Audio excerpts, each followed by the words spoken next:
ask you something, Pearl. Would you be willing to marry a guy who's poor? Because I married a guy who was in debt. If I meet a woman, right, and she's like in debt, $30,000, $40,000, $50,000 in debt, that's a red flag. That shows you right there that the person that you're dating makes bad decision. He's a bad decision maker. It's bad when a woman does it. Don't get me wrong, because then the man, if you choose to move forward in that relationship, you're inheriting her debt, right? But as a woman to accept that from a man, I mean, it shows that, okay, how can he lead you, right? Make decisions for both of you if he can't make basic decisions for himself? It's a good question to ask, right? This is a good question to ask yourself. And love the hell out of him. Best thing in my life. Would you marry a guy who is broke, no nice, career, Anna, and in debt? So think about this. She says she loves this guy. Broke, in debt, no career. Okay, well, I'll tell you why a woman would marry someone like that. Because men in your same salary bracket do not want you. You're probably very aggressive. Like your personality, you have a very aggressive person, and you have to be in her line of work where she's constantly debating ideas. You have to have a very masculine personality. So that's number one. She's probably very, very disagreeable. So a man in her same salary bracket or in a higher bracket doesn't want to deal with that. Doesn't want to deal with that. So when a woman marries a man, it probably says that he's broke and he's this and he's that, but I love him. No, you love the fact that you can control him. It's control. It's the fact that he's not going to say anything back. He's not going to talk back. He can't talk. I mean, because you hold the power in the relationship.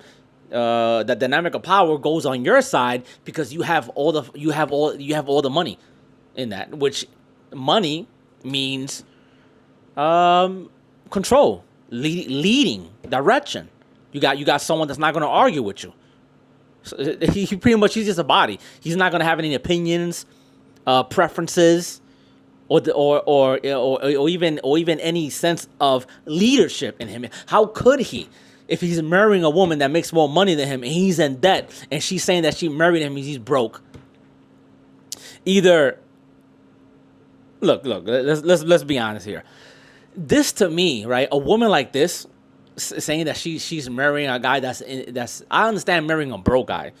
I get that. Maybe he's leading somewhere or he's going to do something with his life. But marrying someone that's in debt, that's already showing you, that has a track record, because that's a track record. That's already something in his record that shows that he's not good at decision making. He makes bad decisions. Already show you that this is all leverage. This is a way that, okay, when I'm in a relationship, I want to have control. And this is just a form of control. I guarantee you, right? I haven't even seen it, but I guarantee you that this guy is probably like 6 feet tall or handsome. 100% guarantee. I guarantee it. Would you? All right. This is the nagging. again. Okay, so I'm pushing you to answer a question because you are judging women making a blanket statement of who they would be willing to marry, who they wouldn't be willing to marry. But you're not answering the question yourself. Would you be willing to marry a broke guy in debt? Does your husband have to listen to this? Would you? Does he have to listen to this? Oh, he loves it. All right. Can't get enough of it. I highly doubt that. I highly doubt that. I love my career, but you know what my career did? When I met my husband, my career was already established. He, on the other hand, was couch surfing, he was in debt, and didn't know what he wanted to do with his life. I married him anyway. You want to know why? Because I had the economic freedom to marry for love, not for some Chad to take care of me. How tall is he? Oh, he's 6'1", about your height.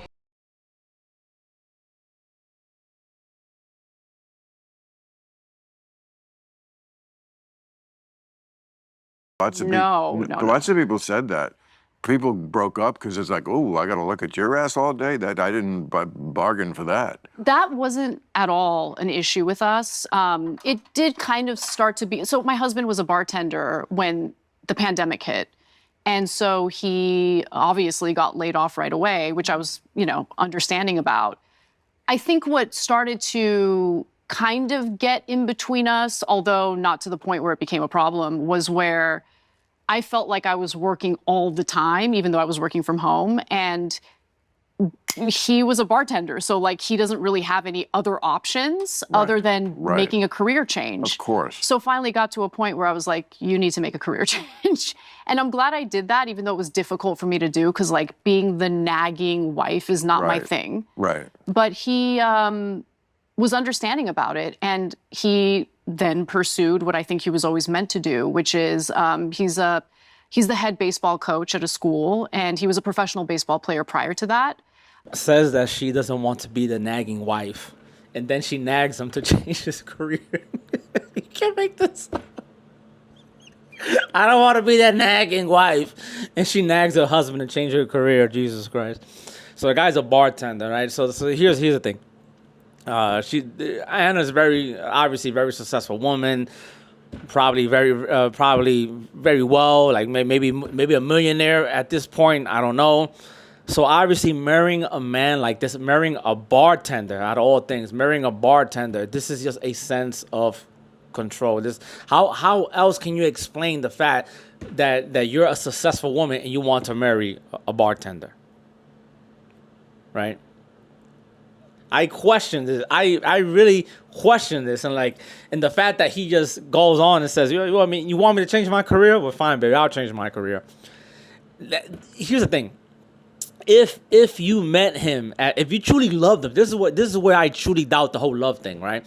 Besides the NPC argument that I made, but if you truly love someone, you met somebody and you love them for who they are, right? Who they were, why would you want them to change? If you met him as a bartender and you love him no matter what, why would you nag him, right? Or want him to change his career if you love him the way he is? No, this is a woman that likes control, likes exercising control over the man she's with in the relationship. She probably gets off on it, right? She probably rubs someone off, turns on the fact that she can have complete dominance in the relationship, and she tells this guy to do whatever he wants.